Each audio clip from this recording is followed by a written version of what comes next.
رمضان المبارک کے بابرکت مہینے میں شیطان کو تو قید کر دیا جاتا ہے، مگر لگتا ہے شیطان کے چیلے روزمرہ کی اشیاء کو مہنگے داموں فروخت کرنے کے لیے کمر کس لیتے ہیں، جس کے نتیجے میں کم آمدنی والے روزے داروں کی کمر ٹوٹ جاتی ہے۔ حکومت بیٹھی ہوئی صرف سو رہی ہے، عوام کا خون نوچ رہی ہے، بس یہ نہیں سوچتی ہم لوگ اپنے پیسوں کے بجٹ دے رہے ہیں، اپنے پیسوں کے سیل ٹیکس دے رہے ہیں، سب چیزیں دے رہے ہیں، لیکن حکومت جو ہے نا اپنی جیبیں بھر رہی ہے اور کسی عوام کا ساتھ نہیں دے رہی ہے۔ ہر چیز مہنگی ہے، کوئی چیز گوشت مرغی سبزی کسی چیز پہ فرق نہیں ہے، چیزیں مہنگی ہیں بھائی۔ آج سے 3 دن پہلے جو چیزیں تھیں نا، میں نے لیچی کوئی 150-200 روپے کلو لیا تھا، آج 400 روپے کلو ہے۔ آڑو تھے 60 روپے کلو، ابھی 130-140 روپے کلو۔ ہم لینے آئے ہیں لیکن ہم افورڈ نہیں کر سکے، ابھی ہم لوگ جا رہے ہیں گھر۔ روزہ رکھنا اور پھر افطار کے لیے افطاری کا انتظام کرنا اب کم آمدنی والوں کے بس کی بات نہیں۔ ایسے میں ہر ٹھیلے والا اور دکاندار اپنی منمانی اور مہنگے داموں سے عوام کی جیبوں کا صفایا کرنے میں لگے ہوئے ہیں۔ ریٹ لسٹ اور چیک اینڈ بیلنس کس چڑیا کا نام ہے کوئی نہیں جانتا۔ پھل فروشوں کا وہی پرانا رونا، مال مہنگا ہے اور پیچھے سے مال کم آتا ہے، یا اس سال پیداوار کم ہوئی جس سے قیمتوں میں اضافہ ہو گیا ہے۔ ہم نے 21 کارٹن لیا ہے 1600 روپے کا، پی کارٹن 1600 روپے کا، صحیح ہے۔ یہ اگر 150 روپے کا نہیں بیچے گا اس میں مزدوری نہیں ملے گا۔ آپ کے پاس پرائز لسٹ کیوں نہیں ہے نا؟ آپ لوگ غریب بندہ ہے تو کیا کرے گا؟ یہی حال سبزی فروشوں کا بھی ہے، جو منمانی قیمتوں پر سبزیاں فروخت کرتے ہیں اور خریدار مجبور ہو کر پرائس لسٹ کو دیکھے بنا ہی خریداری کرتے ہیں۔ عوام کا شہری انتظامیہ سے مطالبہ ہے کہ منمانی قیمتوں میں اشیاء خوردنوش کی اشیاء فروخت کرنے والوں کے خلاف سخت سے سخت کارروائی عمل میں لائی جائے، تاکہ روزے دار مناسب قیمت پر افطاری کی اشیاء خرید سکیں۔ پروگرام ہم عوام کے لیے کیمرامین فہد سمیع کے ساتھ شیر فراز خان، جیو نیوز، کراچی۔ السلام علیکم، میں ہوں مسعود رضا۔ رپورٹ آپ نے دیکھی۔ ماہ مبارک رمضان کے شروع ہوتے ہی ملک بھر میں مہنگائی کا ایک زور شروع ہو جاتا ہے اور لوگ شکایت کرتے نظر آتے ہیں کہ ہر طرف مہنگائی ہے۔ اس کی بہت ساری وجوہات ہو سکتی ہیں۔ اس سے پہلے ہم عوام کے بہت سے پروگرام آپ نے فیلڈ میں دیکھے، ہم مختلف دکانوں پہ جاتے تھے، بازاروں میں جاتے تھے، لوگوں سے بات کرتے تھے اور وہاں پر ہم یہ بھی دیکھتے تھے کہیں پہ ریٹ لسٹ ہے، کہیں پر نہیں ہے، کہیں پر چیزیں مہنگی بک رہی ہوتی تھیں۔ کچھ لوگ ایسے بھی ہوتے تھے جو بہت ایمانداری کے ساتھ اس وجہ سے اپنی دکان لگاتے تھے کہ لوگوں کو ان سے فائدہ ملے۔ تو مختلف قسم کے لوگ اور مختلف قسم کی باتیں، مگر حقیقت یہ ہے کہ پورے پاکستان میں رمضان کے شروع ہوتے ہی مہنگائی پر باتیں کی جانے لگتی ہیں اور مہنگائی میں اضافہ ہو جاتا ہے۔ اس کی وجوہات کیا ہیں، اس پر ہم آج اسٹوڈیوز میں بیٹھ کے بات کریں گے۔ میرے ساتھ شعیب احمد صدیقی صاحب ہیں، کمشنر کراچی، بہت شکریہ سر آپ کا۔ میرے ساتھ مرزا شکیل احمد بیگ صاحب ہیں، chairman consumer protection council of Pakistan, بہت شکریہ آپ کا بھی۔ میرے ساتھ موجود ہیں معروف مذہبی اسکالر جناب مفتی محمد نعیم صاحب۔ مفتی صاحب آپ کا بھی بہت شکریہ۔ اور پروگرام کے دوران ہی مجھے جوائن کریں گے محمد ہارون اگر صاحب، سابقہ صدر کراچی چیمبر آف کامرس۔ جب وہ آئیں گے تو ان سے بھی گفتگو ہوگی۔ سب سے پہلے مفتی صاحب آپ کی طرف آتا ہوں۔ ایک مذہبی معاشرہ ہے ہمارا، پاکستان میں 97% مسلمان آباد ہیں اور اسلام یہ درس دیتا ہے کہ دوسروں کے ساتھ بھلائی کی جائے، دوسروں کا خیال رکھا جائے، بھلے خود ہم تکلیف برداشت کر لیں۔ مگر رمضان آتے ہی ہم منافع خوری کے چکر میں پڑ جاتے ہیں، ناپ تول میں ہیرا پھیری زیادہ ہو جاتی ہے۔ تو یہ سوسائٹی میں بگاڑ کی وجہ کیا ہے؟ رمضان المبارک کا مہینہ بابرکت مہینہ ہے۔ نبی اکرم صلی اللہ علیہ وسلم نے اس بابرکت مہینے کے متعلق تفصیلات بہت بتائی ہیں اور آپ نے اپنے چینل بھی بتائی ہیں۔ اور سب سے بڑی بات یہ ہے کہ یہ بابرکت مہینہ جس میں اللہ تعالیٰ نے اپنی تمام آسمانی کتابیں نازل کیں اور اس میں لیلۃ القدر جو 1000 مہینوں سے بہتر رات ہے وہ نازل کی، اس بابرکت مہینے کے اندر لوگ جو روزہ رکھتے ہیں ان سے ناجائز فائدہ اٹھانے کے لیے نفع زیادہ لینے لگتے ہیں اور اسی طرح ذخیرہ اندوزی رمضان سے پہلے کر لیتے ہیں تاکہ رمضان کے اندر ان چیزوں کو مہنگا کیا جائے۔ حضور صلی اللہ علیہ وسلم نے فرمایا ہے کہ انسان جو نفع زیادہ لیتا ہے اور اتنا نفع لیتا ہے کہ غریب آدمی یا عام آدمی اس کی خریداری کے بعد مستحق نہ ہو، تو آپ نے فرمایا کہ وہ گناہگار ہے اور وہ شریعت کے اعتبار سے ناجائز کام کر رہا ہے۔ اور نبی اکرم صلی اللہ علیہ وسلم نے فرمایا کہ جو لوگ ذخیرہ کرتے ہیں وہ ملعون ہیں، اور ذخیرہ کرنے والے ذخیرہ کرنے کے بعد جو مال بیچتے ہیں وہ مال ان کے لیے حرام ہو جاتا ہے۔ یہ شرعی مسئلہ ہے اور حضور صلی اللہ علیہ وسلم نے واضح طور پر فرمایا۔ لیکن آپ دنیا میں دیکھیں، میں امریکہ وغیرہ جاتا تھا دوسری جگہ، تو جب ان کے مقدس مہینے آتے تھے یا ان کے کرسمس آتا تو تمام چیزوں کی قیمتیں آدھی ہو جاتی ہیں، اور وہ اپنے اس مہینے کے اندر کم کر دیتے ہیں تاکہ لوگ زیادہ آرام سے خریداری کر سکیں. اور ہمارے یہاں اتنے بابرکت مہینے کے اندر اور باوجود اس کے کہ مسلمانوں کی آبادی ہے اور یہ چیزیں بڑھا دی جاتی ہیں، باوجود نبی کریم صلی اللہ علیہ وسلم نے فرمایا کہ یہ ہمدردی کا مہینہ ہے، غریبوں کی مدد کا مہینہ ہے، اس میں مساکین اور فقراء کی مدد کی جائے، لوگوں کے ساتھ ہمدردی کی جائے. اگر کوئی کسی کا کام کرتا ہے تو آپ نے فرمایا کہ اگر وہ 8 گھنٹے کام رہتے ہیں تو اپنے ملازم سے 6 گھنٹے کام لے، اپنے خادموں کے ساتھ اچھا کرے، ان کے ساتھ نرمی کرے. لیکن یہ تمام معاملات اس لیے ہو رہے ہیں، بنیادی وجہ ہماری حکومت ہے کہ ہماری ریاست ہے کہ وہ ان کو چاہیے کہ ایسے لوگوں کو جو جن کے بارے میں یہ معلوم ہوتا ہے کہ نفع لے رہے ہیں، ذخیرہ اندوزی کر رہے ہیں، ہماری ریاست ان کے ساتھ نرم معاملہ کرتی ہے تو اس کی وجہ سے غریب لوگ پس رہے ہیں. آج کمشنر کراچی صاحب بیٹھے ہوئے ہیں. ایک زمانے کے اندر چونکہ کمشنرز کے بڑے اختیارات ہوتے تھے، مجھے معلوم ہے کہ کمشنر کے منہ سے ایک لفظ نکلتا تھا تو کراچی ہل جاتا تھا. لیکن جب سے یہ دوسرے نظام آئے، کمشنر کے اختیارات کو کم کیا گیا. اب نتیجہ یہ نکل رہا ہے کہ کمشنر صاحب کی موجودگی میں کہہ رہا ہوں کہ کوئی ان کی بات سنتا نہیں اور اسی طریقے سے ذخیرہ اندوزی کی جا رہی ہے. ہماری ریاست اگر اس میں کنٹرول نہ کر سکی اور ناکام رہی تو شرعی اعتبار سے بھی گناہ گار ہے اور اس اعتبار سے بھی گناہ گار ہے کہ غریب کے نام پر وہ ووٹ لیتے ہیں اور لینے کے بعد غریبوں کو ہی پیسا جا رہا ہے. اس لیے میں آپ کے توسط سے یہ کہتا ہوں کہ اس کے لیے چاہیے کہ حکومت کو فی الفور انتظام کرے.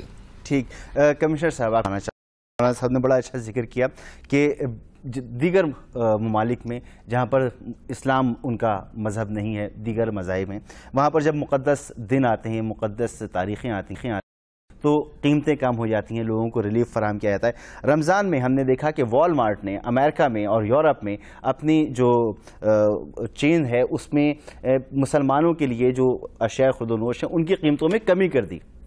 اسی طرح اگر ہم بھارت میں دیکھیں تو وہاں پہ جے للیتا جو وہاں کی رہنما ہیں اور خاصی ایک انتہا پسند ہندو جماعت سے ان کا تعلق ہے، انہوں نے مسلمانوں کے لیے سبسڈی کے طور پر کوئی 5 لاکھ ٹن چاول جو ہے وہ دے دیا اور انہوں نے یہ بھی کہا کہ شاید فری میں تقسیم کیا جائے کیونکہ مسلمانوں کو دلیا کی ضرورت ہوتی ہے. یہاں پر بھی ایسے بہت سے لوگ ہیں جو کام کرتے ہیں مگر نتائج ہمارے سامنے نہیں آتے. ذخیرہ اندوزی بھی ہو رہی ہے، آپ بھی اپنی کوشش کرتے ہیں، آپ نے کمیٹیاں بھی بنائی ہیں. وجہ کیا ہے کہ ہم اپنے اہداف حاصل نہیں کر پا رہے ہیں؟ دیکھیے، بنیادی طور پہ مسعود صاحب آپ نے بڑے اہم ٹاپک پہ بات کی ہے. پہلے تو میں اس بات پہ خوشی کا اظہار کروں گا کہ آج ایک اویئرنیس ضرور ہو گئی ہے اور کارنر ہوتے جا رہے ہیں وہ لوگ جو لوگوں کے ساتھ زیادتی کر رہے ہیں اور ناجائز منافع خوری کر رہے ہیں، ذخیرہ اندوزی کر رہے ہیں. بنیادی طور پہ میں ہر موقع پر یہ کہتا رہا ہوں اور مفتی صاحب نے آج وہی بات کی. 2001 میں جو انتظامی نظام ختم کیا گیا اس میں پبلک پالیسی امپلیمنٹیشن والا جو ایسپیکٹ ہوتا تھا ڈپٹی کمشنرز اور کمشنرز کے ذریعے، وہ ختم ہونے سے لوگ ورچولی پرائس کنٹرول ایکٹ بھول گئے. اب پچھلے سال جب کراچی انتظامیہ نے اس قانون کے اوپر دوبارہ کام کرنا شروع کیا گورنمنٹ کی پالیسی کے تحت چیف منسٹر صاحب کی ہدایات پر اور عوامی مفاد میں، تو ہمیں یہی سب سے بڑا چیلنج آیا کہ industrialist, whole sellers, growers, retailers, کسی کو اس قانون کے بارے میں علم نہیں تھا. رمضان آتے ہی آپ نے بالکل صحیح کہا کہ ایک دم تبدیلی آتی ہے اور لوگ ایک دم منافع خوری کرتے ہیں. اس کی کچھ وجوہات ہیں.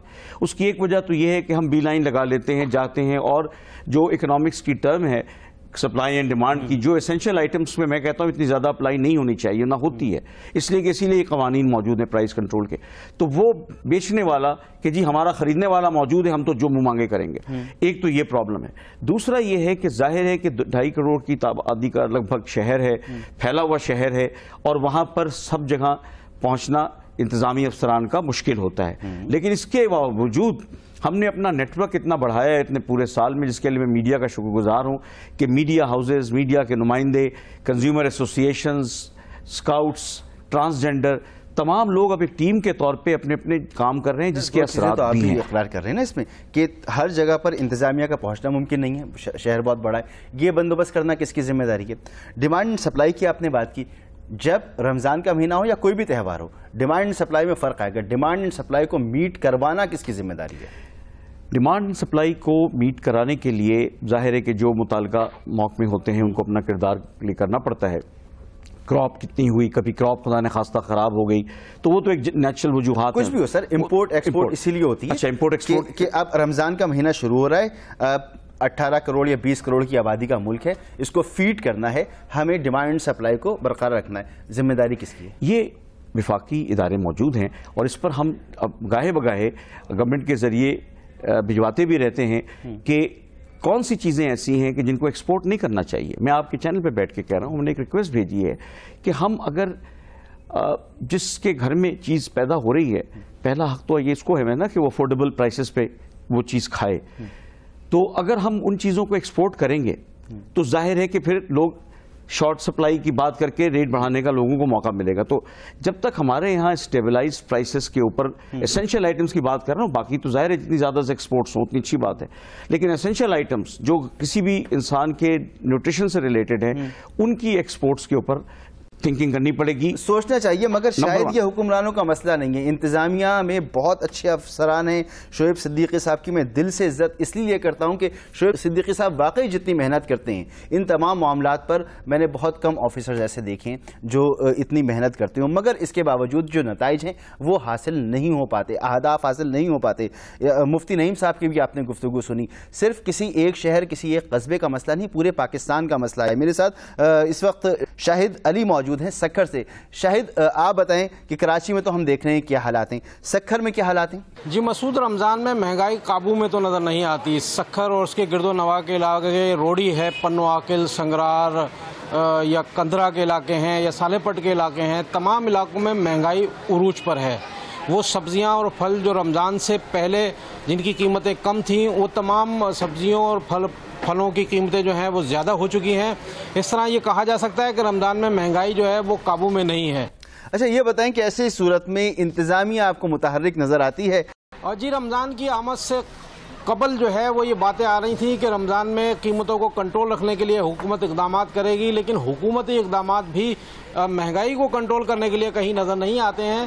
یہاں پر ایسا کہا جا سکتا ہے کہ ہول سیلرز کی جو مرضی ہے وہ ان داموں پر جو ہے اشیاء ریٹیل کے دکانداروں کو دے رہے ہیں. دکاندار جو ہیں وہ اپنی مرضی کے مطابق جو ہے وہ سبزیاں, پھل, دالیں اور دیگر اشیاء فروخت کر رہے ہیں. بہت شکریہ شاہد علی, سکھر سے ہمارے ساتھ موجود تھے. کوئٹہ میں بھی معلوم کر لیتے ہیں کہ وہاں پر کیا حالات ہیں. سلمان اشرف کوئٹہ سے ہمارے ساتھ موجود ہیں. سلمان, کوئٹہ میں مہنگائی کیا قابو میں ہے؟ وہاں پر لوگ مطمئن ہیں؟ اگر مہنگائی زیادہ بھی ہے تو حکومتی اقدامات آپ کو کیسے نظر آتے ہیں؟ جی, رمضان المبارک کی آمد کے ساتھ ہی بازاروں میں دیکھا گیا ہے کہ اشیاء خورد و نوش کی قیمتیں جس میں پھل, فروٹ, سبزی, گوشت, مرغی کا گوشت اور دیگر اشیاء شامل ہیں ان کی قیمتوں میں اضافہ دیکھا گیا ہے اور تقریباً 20 سے 25 روپے فی کلو اضافے کے بعد اس تمام مہنگائی کا بوجھ غریب عوام کو برداشت کرنا پڑ رہا ہے, جس پر وہ سراپا احتجاج ہے, لیکن ابھی تک کوئی حکومتی اقدامات اس میں دیکھنے میں نہیں آ رہی. اچھا یہ بھی بتائیں نا کہ حکومت جو اقدامات کے دعوے کر رہی تھی وہ اقدامات کیوں نہیں ہو سکے, اس بارے میں کوئی سوال کیا کسی آفیسر سے آپ نے؟ جی, حکومتی اقدامات کی جانب سے جو بات ہو رہی ہے اس میں دیکھا جائے تو حکومتی دعوے, چاہے وہ صوبائی حکومت ہو یا ضلعی انتظامیہ, ان کی جانب سے یہ دعوے اخباری بیانات اور دعووں تک ہی محدود ہیں. ابھی تک عملی اقدامات میں کچھ دیکھنے میں نہیں آ رہا. ان کی جانب سے جو سرکاری نفرنامہ جاری کیا گیا تھا اس پر عمل درآمد تو دور کی بات, جو تاجر برادری ہے ان کی جانب سے اسے آویزاں بھی نہیں کیا گیا. اب تک کی گفتگو سے میں یہ نتیجہ اخذ کر سکتا ہوں کہ مفتی محمد نعیم صاحب نے یہ فرمایا کہ حکومت پہ براہ راست ذمہ داری عائد ہوتی ہے. کمشنر صاحب سے جو گفتگو ہوئی, کمشنر صاحب نے کہا کہ بالکل اگر ہم صرف کراچی شہر کی ہی بات کریں تو یہاں پر انتظامیہ ہر جگہ نہیں پہنچ سکتی اور ڈیمانڈ سپلائی کا ایک فرق ہوتا ہے, یہ ہر جگہ ہوتا ہے, مگر ان دونوں چیزوں کو مینیج کرنا بھی حکومت کی ذمہ داری بنتی ہے. اسی طرح سلمان نے بھی ہم سے کہا کہ وہاں پر عوام حکومت کو اس کا ذمہ دار قرار دیتے ہیں اور بلا وجہ قرار نہیں دیتے. پاکستان ایک ایسا ملک ہے جہاں 40% آبادی خط غربت سے نیچے زندگی بسر کر رہی ہے, جس کے پاس کھانے کو روٹی نہیں ہے, پہننے کو کپڑا نہیں ہے, اور جب تک ان کے مسائل حل نہیں ہوں گے ہم یہ تمام باتیں ہر سال شاید کرتے رہیں. اس پر بھی گفتگو کریں گے مگر ایک بریک کے بعد.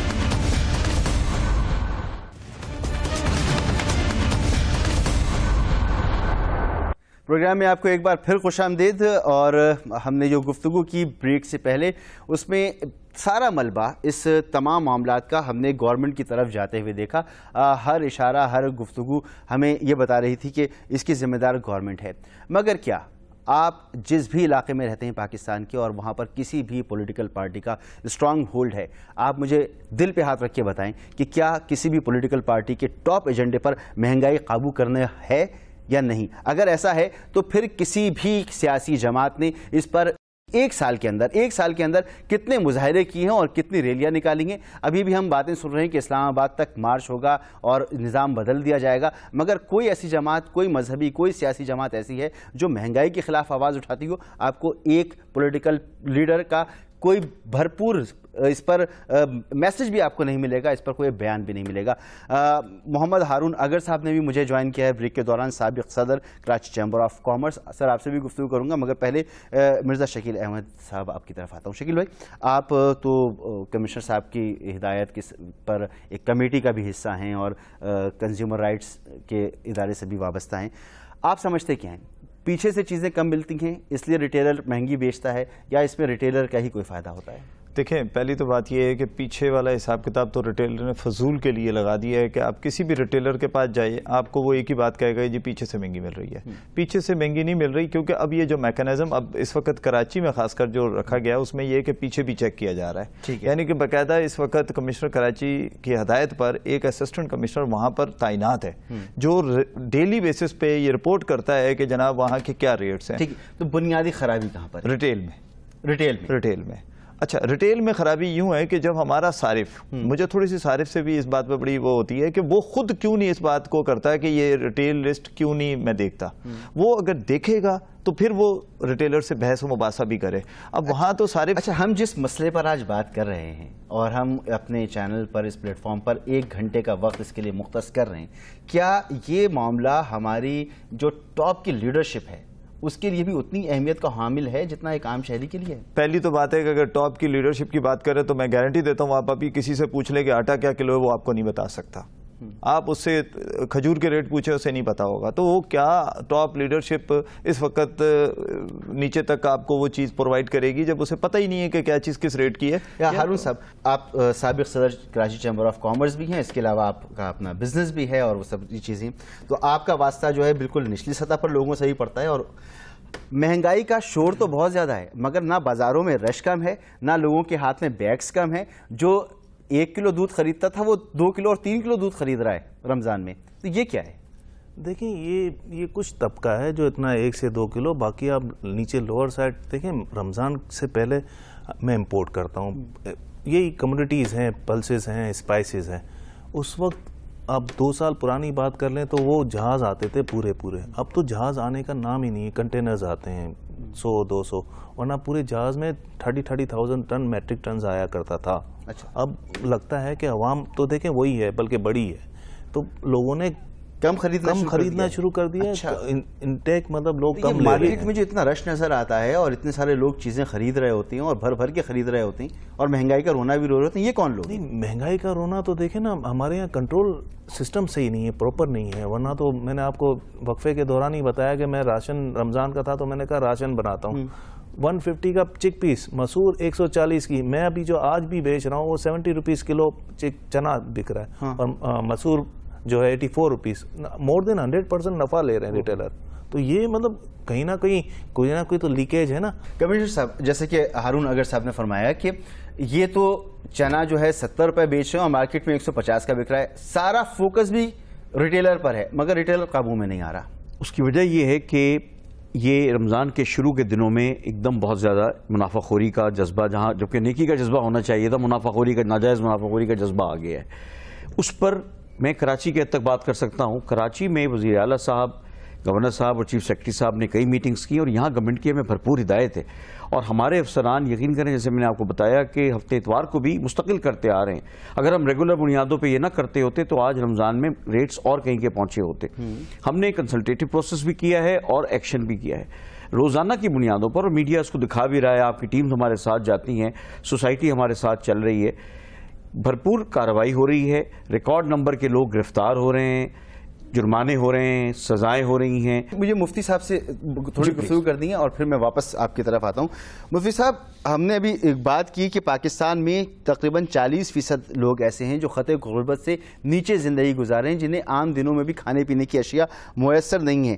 دولت کی غیر منصفانہ تقسیم پر اسلامی احکامات کیا ہیں؟ دولت کی جو غیر منصفانہ تقسیم ہے، ساری بنیادی وجہ اسی کی ہے کہ ایک آدمی ہے جس کے پاس 2 بچے ہیں اور 10 گاڑیاں انہوں نے رکھی ہوئی ہیں، اور ایک آدمی ہے جس کے 10 بچے ہیں اور اس کے پاس گھر میں کھانے کو، دودھ پلانے کو پیسے نہیں ہیں. تو چونکہ ہمارا سرمایہ دارانہ نظام ایسا بنا دیا گیا ہے کہ غریب غریب سے غریب تر ہو رہا ہے اور مالدار مالدار سے مالدار ہو رہا ہے، اور اسی کی وجہ سے ساری خرابی ہے.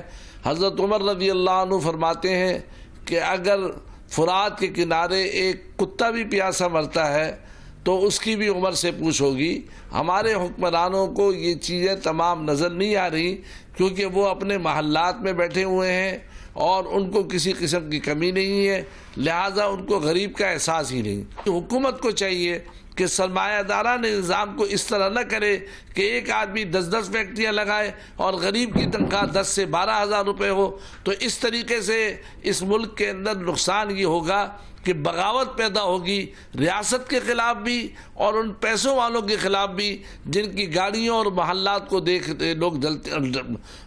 کے وہ پریشان ہو رہے ہیں. اس لیے ضروری ہے کہ حکومت کو اس کا انتظام کرے. ایک اسلامی معاشرہ، ایک اسلامی ملک ہونا کیسا چاہیے، اس کو آسان سی زبان میں ایک عام آدمی کیسے سمجھ سکتا ہے؟ دیکھیں، اس کا آسان طریقہ یہ ہے کہ ہماری جو قومی اسمبلی ہے، سینٹ ہے اور وزراء ہیں، حکومتیں، یہ اپنے تعیش کو ختم کریں اور غریبوں کی مدد کی فکر کریں. سوائے الفاظوں کے اور میڈیا میں آ کر لمبی تقریریں کرنے سے مسئلہ نہیں ہوگا، اور ایسا نہ ہو کہ یہ غریب اور یہ سب مل کر بغاوت پر اتر آئیں تو اسے بہت زیادہ نقصان ہوگا. بہت بہت شکریہ مفتی محمد نعیم صاحب. ابھی مفتی صاحب نے کہا کہ اگر آپ کو اختیار دے دیا جائے تو معاملات حل ہو سکتے ہیں. اتنا ہی کافی ہے؟ یا دوسری بات جو انہوں نے کہی کہ ہمیں ہر سطح پر تعیشات کو ختم کرنا ہوگا اور ان لوگوں کو دیکھنا ہوگا جن کے پاس کھانے کو اس وقت روٹی نہیں ہے، پہننے کو کپڑا نہیں ہے. جب یہ دونوں چیزیں ہوں گی تو معاملہ صحیح ہوں گے، یا صرف اختیار سے معاملہ حل ہو جائے گا؟ نہیں، آپ بالکل صحیح کہہ رہے ہیں. دیکھیں، اسلامی تعلیمات بڑی واضح ہیں. رسول صلی اللہ علیہ وسلم سے بڑھ کر ہم رمضان تو روزے تو بڑے جذبے سے رکھتے ہیں، تراویحاں پڑھتے ہیں، مساجد بھر جاتی ہیں، لیکن اسلامی تعلیمات پر عمل کرنا ہم سب کا فرض ہے، اور اس پر عمل کریں گے تو ایک فلاحی معاشرہ ڈیفینیٹلی آئے گا جہاں بہت حالات بہتر ہوں گے. میں سے گزارش یہ کر رہا تھا جب اسکول میں ہوتے تھے، کیونکہ اب آپ نے کہا نا کہ اس کی وجہ کیا ہے اور رسپانسبلٹی کیا ہے اور مسئلہ کیا ہے. یہ کلیکٹیو رسپانسبلٹی ہے. اس ملک میں آج انفارچونیٹلی جب ہم پرائس میکینزم میں بیٹھتے ہیں، دالیں امپورٹ ہو رہی ہیں. میں نے پھر ایگریکلچر ڈپارٹمنٹ کو لکھا کہ کائنڈلی کراپنگ پیٹرنز اس طرح پروموٹ کیے جائیں کہ دالیں رکل بھی گرو کی جائیں، اور اگر یہاں گرو چیزیں ہوں گی تو ڈیفینیٹلی تو یہ وہ چیزیں ہیں جو پالیسی لیول پہ سوچنے کی ہیں. دوسری گزارش میری یہ ہے کہ کراچی شہر میں میڈیا، سول سوسائٹی، ہمارے بیگ صاحب اور کنزیومرز کے اور لیڈرز، CPLC، ان سب کی مدد سے اور انتظامیہ اور پولیس کے تعاون سے ہم نے حکومت کی ہدایت پر کافی ریٹ اسٹیبلش بھی کی ہے. بہت سے علاقے ایسے ہیں جہاں سرکاری ریٹ، کیونکہ کراچی صرف شہر کا بیچ کا حصہ نہیں ہے بلکہ پورا پھیلا ہوا علاقہ ہے. بہت سے علاقے ہیں جہاں سرکاری ریٹ لسٹ کے مطابق چیزیں ملتی رہی ہیں، لیکن ایٹ دا سیم ٹائم دوسرا کنزیومر کا رول میں آپ کو کہوں گا. کنزیومر کو اگر اپنا، اور بیگ صاحب ابھی جب گفتگو کریں گے تو شاید اس کو ایلیبوریٹ کریں اور کورابوریٹ کریں، کنزیومر اگر اپنا ٹائمنگ آف پرچیز چینج کر لے، اپنا پیٹرن آف پرچیز چینج کر لے، چیلنج کرے کہ سرکاری ریٹ پہ دو، تو بہت فرق پڑے گا. کنزیومر اویئرنیس جس دن، اور وہ ہو رہی ہے ماشاءاللہ، مجھے خوشی ہے. آپ یقین کیجئے کہ سرکاری ڈپارٹمنٹس کے سینئر لوگ اب ٹیلی فون کرتے ہیں، جو ہم نے ای میل اپنی کھولی ہے، جو ہمارا ٹیلی فون نمبرز ہیں کہ جناب اس علاقے میں آئیں، اس علاقے میں آئیں. وہ سب چیزیں ہیں ہم ایک بھرپور انداز میں کریک ڈاؤن کر رہے ہیں اور کرتے رہیں گے، اور نہ صرف رمضان میں بلکہ رمضان کے بعد بھی کریں گے. ٹھیک ہے، ہم یہاں پہ ایک بریک لیتے ہیں اور بریک کے بعد اس گفتگو کو آگے بڑھاتے ہیں. ہمارے ساتھ رہیے گا.